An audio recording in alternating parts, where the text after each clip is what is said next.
नमस्कार, सत श्री अकाल, अस्सलाम वालेकुम, गुड इवनिंग।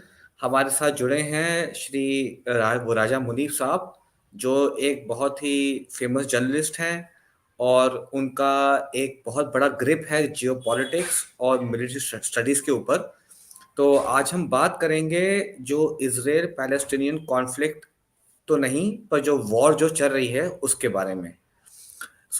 राजा साहब, मैं आपसे ये पूछना चाहता हूँ कि जो इज़राइल पैलेस्टीनियन वॉर चल रही है, कई बहुत जगह से ये सुनने को आया कि ये it's a war of land. But हमने ये भी देखा है that this is not a war of land, but this is a war of मजहब। जो इस्लाम का एक बहुत बड़ा जूइश के अगेंस्ट एक उनका वॉर चलता आ रहा है, एक उनका एक बहुत नेगेटिव कॉनोटेशन चलता आ रहा है, ये उसका भी एक हिस्सा है। तो आपका क्या सोचना है इस बारे में? नमस्कार, good evening. Thank you Rajiv भाई। सी एसेंशियली अगर आप इसको देखोगे और हिस्टोरिकली भी इस कॉन्फ्लिक्ट को देखोगे तो it is essentially a war between the Muslims and the Jewish for the correct. Supremacy of the land, right. अगर आप जेरूसलम का दोनों रिलीजियस कॉनोटेशंस में अगर आप देखते हैं कि इनका वैल्यू कितना है, so for both religions it is of very very significant value. You have Masjid al Aqsa at one point in the near temple mount for the Jews on the other side, right. But ये conflict जो है ये आज का तो है नहीं, ये बहुत पुराना कॉन्फ्लिक्ट है. In fact, right from the Ottoman empires, when Jews started coming in and started settling in that area, till about 1865, Jews were not allowed. Nobody was allowed to buy land. But slowly, the Ottoman Empire eased, their restrictions, and Jews started buying land in that area. Till about 1920s, the Jews had largely bought about 1 lakh acre of land in this area. जो अभी भी context में है कि now they don't agree to that. But then फिर अगर आप देखोगे mid 1920s when the Britishers stood by the Jewish for the land of Israel, and in 1930s then the Peel Commission report came in where they essentially didn't wanted the Jews to migrate back into this area, right? So there has always been a conflict. Then the creation of Israel in 19 after the World War in 1948. If you look at that also, and immediately after that the first war happened, which the Israelis call the a war of independence, and the Arabians call it Nakba, because a large population of Arab had to leave the land after the war started between the Arab countries and the Israelis. So from day one, the Arabians were very, the Arabians were very, not very accommodative, I would say, to the idea of Jews living in this area as a separate land.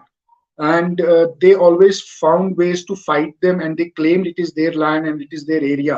So ये जो आप देखते हैं आज की date में from river to the sea, which essentially is from from one end of Palestine, from one end of you know जो अभी गाजा है, गाजा का सी से जहाँ से स्टार्ट होता है, right through the land of Israel, then going back into the West Bank. They claim all ji. that land, right? And most of the land Arabians have lost during the war to the Israelis. Even in 19, जब Israel create हुआ था, the landmass was not as big as it is today with the Israelis, because then the war happened and Israelis were able to capture more territory. But it ji. has a very historical connotation to it, and it also has a very religious connotation to it.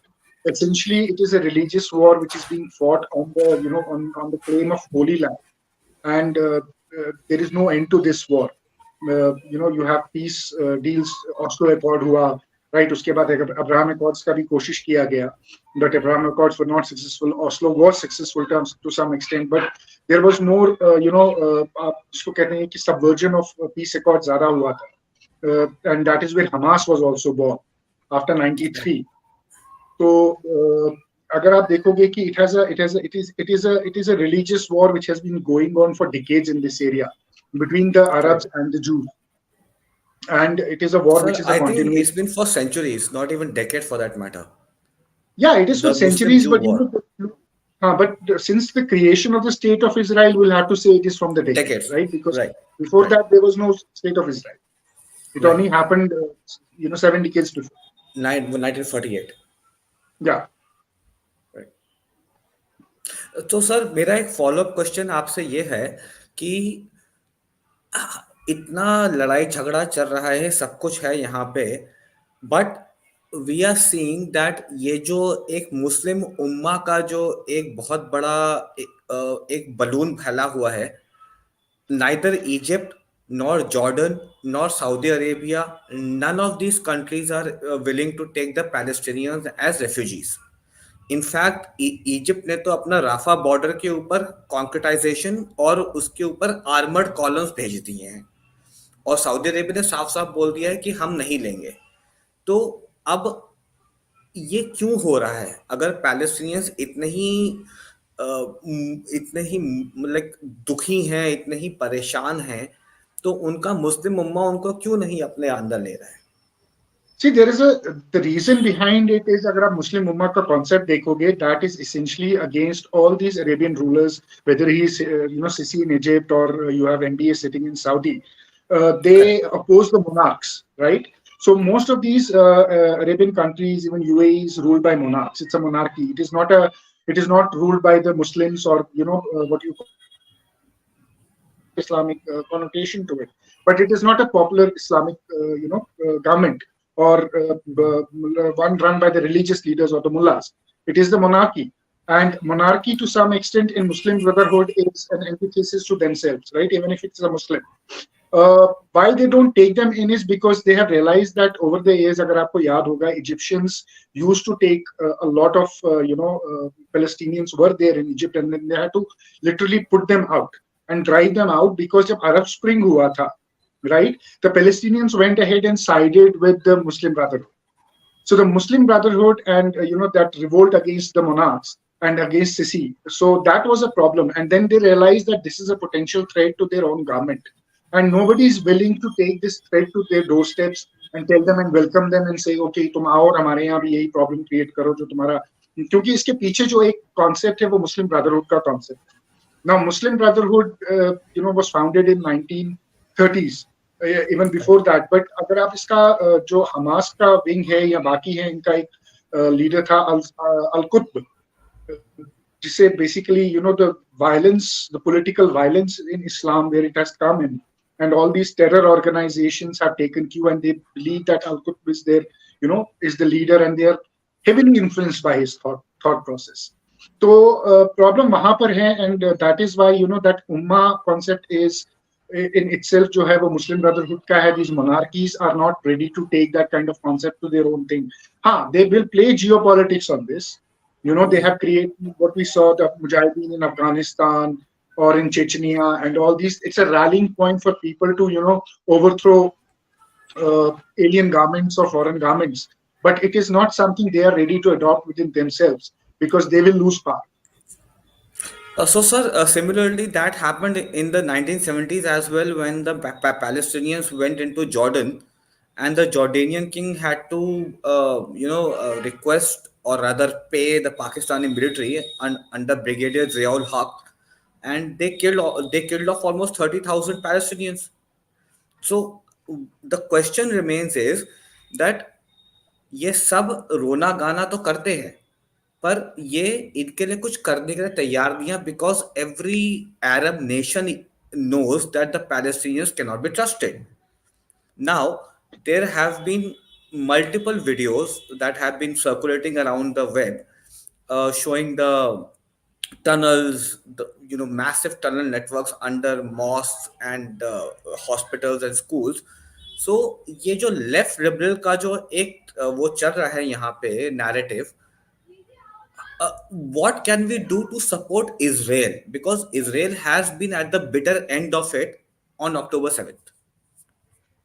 See, the left narrative will always be there because the left is essentially, aligned with the Islamofascists, what we call it, organizations in the West, right? Correct. Largely, they are supported by them. The narrative is run by them. They have a deep understanding and a deep collusion within each other. So the only way you can, if you look at the way the Israelis are handling this kind of misinformation which is coming during this war, what is happening, you will see that they've kept it very closed in a sense that they have kept it on fact check basis and they're taking them on facts and data, right? So anytime any incident which is being blown up by the, and that is why, blown up by the left media, they will immediately fact check it and then start, just pushing that content. So it's a very limited kind of approach they are having, but it is having an effect. If you remember the New York Times story, which was essentially done on that hospital bombing which happened, where they said that 500 people had died. The Al Haifa. Within 6 minutes, they had counted the bodies and said 500 log mar gaye, right? And हाँ, then when the morning happened and the images came out, there was no hit. That essentially exactly. was a misfired rocket, gone into the parking lot. And the After that, rocket was launched by the Palestinian Islamic Jihad (PIJ). it was PIJ, Hamas or PIJ or whoever, it was one of their हाँ, own rockets which misfired. So after that, once they did that, that was a very successful campaign. And, somewhere the credibility was being questioned, and these newspapers started taking a hit from their own readers. Not even from their correct. own readers, but pushback came from the others saying that, you're doing misinformation and this. And they were forced then to correct themselves and be very, very cautious about how they are going about this war and the reporting. And essentially, that reporting and that line has changed to some extent. I wouldn't say जी. that it has completely changed, but they have tried to put in a neutral face and bring the both side of stories out. They've been forced to do that. So I think that is something which has had an effect on this particular thing this time. Sir, a couple of years ago, we saw the Houthi rebels, like running a war against the Yemeni government, the Saudis and the UAE. They came in, they pitched in, they did a bombing effort, they did like airstrike campaign. But now the Houthi seems to have emboldened themselves, and they are hitting just about every nationality, and they are hitting just about every like maritime navigation that is going through the Red Sea. So my question is that if the this 10 nation coalition that the United States has set up, right, अगर वो hit करते हैं Houthis को, तो उसका collateral damage Yemen पे कितना आ सकता है? और अगर यमन पे कोलैटरल डैमेज आता है, और अभी ही थोड़ी कुछ टाइम पहले ही यमन और सऊदी के रिलेशनशिप्स थोड़े नॉर्मल होने शुरू हुए हैं, will the Saudis also put their forces in? No, the Saudis won't, because just a week ago, the Saudis and the Houthis have signed a peace deal, number one. Okay. Now, you also have to understand that the government in Yemen is the Saudi-backed government, right? And Houthis are the rebels to Saudis and the Saudi-backed government, and they hold a large area, even that Abdullah port and all that area in that in Yemen. The problem is that if you see, it's a step-by-step escalation of war by Iran in the region, right? So they might go and hit the Houthis, but where do you hit them? You might hit them at a couple of places, but then that is essentially escalating the ladder again, and taking the war beyond Gaza and into Yemen. So then you have regional repercussions to it. So I don't think the coalition is really wants to expand the war at this moment, right? That is what Iran wants, that they expand the war expands to other regions. But I don't think that is going to happen. For now, what I think is the way they are handling it with the task force. They have a task force of about 10 different nations working out there. And they will try to contain this as much as they can. Yes, we will see a short-term displacement of trafficking of the traffic of the ships, which already is happening from the Horn of Africa, and it will have an impact on global prices. But it kitna impact karta hai, us pe depend karta hai. For now, I think they have it in control. But if it goes to a point where the prices really start shooting up, and the worst hit is the Israeli economy because of this issue. So the target is Israel itself. But if it goes beyond hand, and I don't think that is going to happen, because even China wouldn't want that to happen, given the economic conditions China is having and the problems China is having. But if it goes to that extent, then I think they will have to, they will escalate it to a different level. But for now, I don't see an escalation happening where they will directly hit the UV, bases somewhere in Yemen. It's not going to happen. The So sir, Bahrainians I are just already follow. there. Yeah, The thank you so much, Bahrainians, sir. I'll just follow this up with a final question. In our sure. last video about the Punch attack, we discussed about the escalatory ladder, Mm. right? When we discussed about hitting the Pakistani military infrastructure with long range missiles.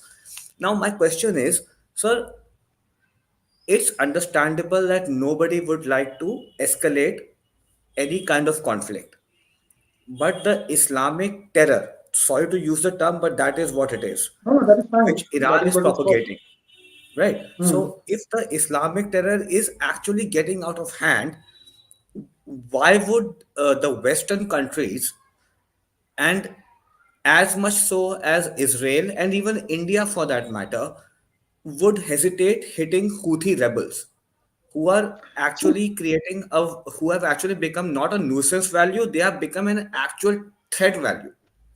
See, good question. But then, where is it getting out of hand? When you look at out of hand, you mean it's expanding to other regions, right? As I mentioned in Red Sea, also they're just hitting the shipping lines. Okay, they're not going beyond it, and they're trying to curb it. If you look at the concentration, it is either in Lebanon or in, the theater is limited to Israel and its periphery. It is not going anywhere else. It has not, the backlash which was expected कि Europe में आएगा, England में आएगा, America में आएगा, अगर उस type का backlash आता, right? Those kind of you had terror attacks, but they were very low intensity terror attacks happening in Europe. You had one in Germany, you had in France, right? Even I think one in Belgium also. But they were very low. What you typically call in in conflict parlance, it's called very low intensity terror attacks.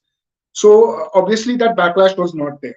So they will try to contain it where they want to contain it. Because see, the problem with America and the Western allies is they're already stuck up in one theater in Ukraine and Russia, right? And the idea is to start a new theater on this side and literally put them under a lot of pressure. And the Americans will be very wary of it. Because at the end of the day, it is not about opening a theater and hitting somebody. It is also about how much you can sustain a particular campaign and how much resources you can allocate for that particular campaign and what effect it has on your economy, on your allies' economy, and the economy of the region and the geopolitics of the region. So you don't want to, essentially go and lose, do something which is going to lose your goodwill, which is going to stress your economy, which will stretch your armed forces beyond a limit, and also which will make you lose your geopolitical heft in a region. That is what essentially the war in Middle East is all about, to realign the geopolitical powers between US and make them lose that. So I think US is very, very careful about that. They're very reluctant to fight them, but they're giving the support to Israelis for now. I see a step-by-step escalation from the Iranian side. The more they lose in Gaza, the more the Israelis start taking control of Gaza, they will open some other front because they will like to keep them busy and they would like to, keep them pinned down into this region for a long time and drain them out. Because the war in Ukraine for America is not gone anywhere. Let's be very honest about it, irrespective of what the media is saying. It has gone very, very badly for them, right? They are not even now committing the numbers and committing the money they started when they went after Russia. So they've realized it's a gone case, and they would not like to see same happening in Middle East, especially with Israel, because the repercussions will be much much bigger and much larger. Then you have geopolitical games between the Iran and the Saudi Arabia and the Qataris playing their own hand in their own area, right? So there is a huge realignment of two axes of powers happening. There is a huge politics between two things happening, and I don't think that hitting somebody is not an option. You can go. America obviously is very a powerful nation. Its allies are very powerful, but then it's not that you will be able to gain anything out of it. You will be able to, you cannot finish terrorism off. You have killed Osama bin Laden, but Al Qaeda is not off, right? You killed Baghdadi, but ISIS still exists. So these are the harsh realities of terror organizations and terrorism. And just because you take their leader out or you take a portion of them out doesn't mean they stop from existing. They do exist and they are a threat. So you have to deal with them according to that threat level perceptions and escalate according to your own gain rather than getting into a trap of the enemy and going all out and then eventually happening what happened in Iraq or what happened in Afghanistan. They would not like to repeat that thing. But sir, in case of ISIS and Al Qaeda, they are individual terror organizations, if I'm not mistaken, right? So is Hamas. In, yes. However, when we come to Iran, it is a nation state which is Yeah. supporting terrorism, right? I'm not a military expert again, but having said that, a decapitation strike from Israel, which is itching to hit Iran, and if it's supported by the US, which already has three carrier strike groups and battle groups in the Red Sea, that could be a very short kind of a mission. No, But my it looks like a point short being mission. that It looks like a short mission beginning, but then what do you do when the Russians and the Chinese come? the Russians and Chinese won't come to the aid of Iran if the Obviously if they the will, decapitation because strike happens. no, it won't happen because that is the point. Then you escalate because if you think that Iran is doing it on his own, you are forgetting the nexus. It's the China, Russia, Iran nexus which is taking on the Western allies from a very long time. Look what happened in Agreed, Syria, right? In agreed. Syria, But do you the think the Russians are Russians were already happy bogged on the down in ground? Ukraine, and the Chinese Yeah, they don't want to do anything with it. that is a very I don't know how you come to that. The Chinese have nothing to do with it. Chinese have everything to do with it. I mean, Essentially, it in is the terms of Chinese who is the head military of the. deployment. No, even in militarily, the Chinese have everything to do with it, from supplies We of haven't arms seen to any everything. Chinese deployment in the region so far. You had a Chinese carrier vessel very close to the Mediterranean.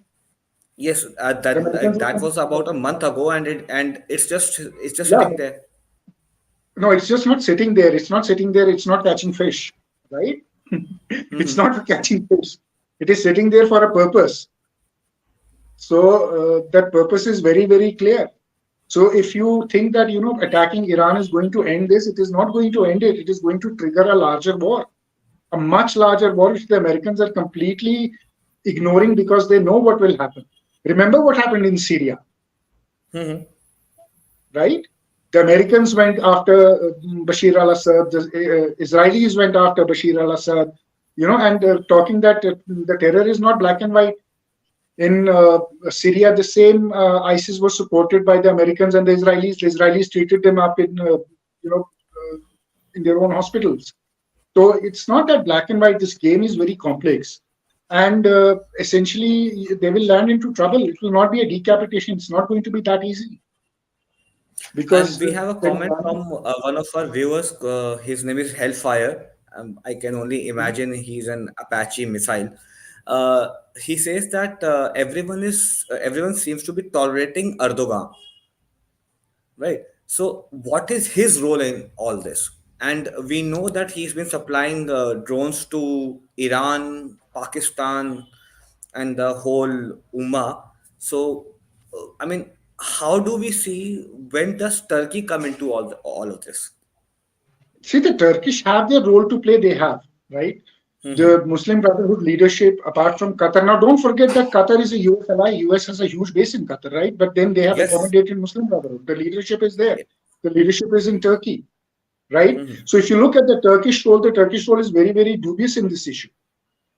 The Turkish are playing their own game. They have their own aspiration. They want to undermine the Saudi Arabia and its allies because the Turkish have that utopia of their own Ottoman Empire. They want to, they want to be the power center once again of the Muslim nation. So they are playing to the gallery in this game as well. And to a large extent, they're supporting what the Hamas is doing. They're avid supporters of Hamas. They are not going to come and being just a NATO ally. They are not going to come and stand against what we call the Hamas leadership. I'll make a comment. If you remember the war on terror in US, what in Hmm. Afghanistan happened, Americans came as allies of US, but in reality they fought the Americans on the ground. Hmm. So Turkey is playing this will might play the same role what the Pakistanis played in Afghanistan. On Dual paper they faced. might yeah. So on paper they might say we are a NATO ally and we will help America with whatever they want. But on the ground they will be strengthening the Muslim Brotherhood, they will be strengthening the Hamas, and they will be fighting the Americans on the ground. So that is what essentially Turkey will do on this. So, sir, just a final question. I think we are way out of time, anyways. Do you think this Islamic Jihad and this wave of extremism is going to roll over Middle East and Europe in the coming times? Not anytime soon, because if you look at Middle East, the monarchs are in much control, right? Hmm. They have also put in Correct. reforms. The monarchs have complete control of their territory. The Yemenis, that's exactly what they tried to do. The Houthis were trying to, destabilize Saudi Arabia, but they were never able to Right. do that. So I don't think they're going to, go and just run over these countries and have this kind of government going in, because Muslim Brotherhood has a very less support in a lot of countries when it comes to Saudi and all those. They're all banned. So, but Their it's an activities are interconnected banned. web. The extremism is an It is interconnected web, a, one to another. it is a menace, and it is mostly it is US and Britain which is to be blamed for harboring them. Right? Absolutely. Yeah, yeah. Most of these organizations are operating out of Western land, and they have used them for their own geopolitical end. It's like ISIS is, Pakistani having your snakes yes, in yes. your backyard. They have kept their snakes in their backyard, and they're biting them. But I don't ISIS think is they're going to run ISIS them over. is a byproduct of the US. No, it's not a byproduct of US. I mean, I would not say that it is created by the Americans. That is a very, Not the created, but it was allowed to grow up. Just blossom it over. was they didn't realize by the time it grew up, right? They were done and dusted with that area, and they realized that they have their own government in place, and Shias have the. It's a different debate. It's altogether a Hmm. different debate. It'll take half an hour more then. So Absolutely. I Yeah. won't go into that one. But yeah, Americans uh, did created a they committed the mistakes for ISIS to foster. That is what I would say, Correct. rather than Yes. aiding the ISIS. And then once they realize that it is a significant tool we can use for ourselves against our enemies in the Middle East, we'll use it. That's what happened. But if you look at same role Turkey is going to play. So I don't think it is going to happen in Europe. Yes, you are have seen these pro-Palestinian things, but it has large to do with the Western academia itself and their support to these Islamic organizations which are working there. If tomorrow Hmm. these academias, these universities withdraw their support, you will see them fizzling out. They will not have a base. The base is based on the intellectual, cover fire which is provided by this Western academia and the media. So that is a challenge for Europe, and that is a challenge for Western countries to deal with. And I think some countries have recognized it. Italy for sure has recognized it. Germany is going very very hard on it. They have France is going very hard. So they're coming up with rules and all that. So they're trying to The right wing now environment.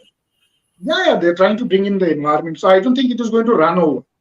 What we see on Correct. Twitter and all that it has been run over. I don't think that is going to चलिए that's really good sir. हमारे Hellfire भाई साहब ने एक दोबारा comment किया. Let me just address that quickly. Hellfire sir, I did not misunderstand your question. In fact Rana साहब ने बहुत अच्छे तरीके से उसका आंसर दिया था in terms of Erdogan and his policy making and his role in the entire region. आप एक बार थोड़ा सा अगर पीछे जाएंगे तो आपको पूरा आंसर आपको मिल जाएगा. और जहां तक रही बात अरब्स और रशिया की, it's a continuous process and we will see how it pans out.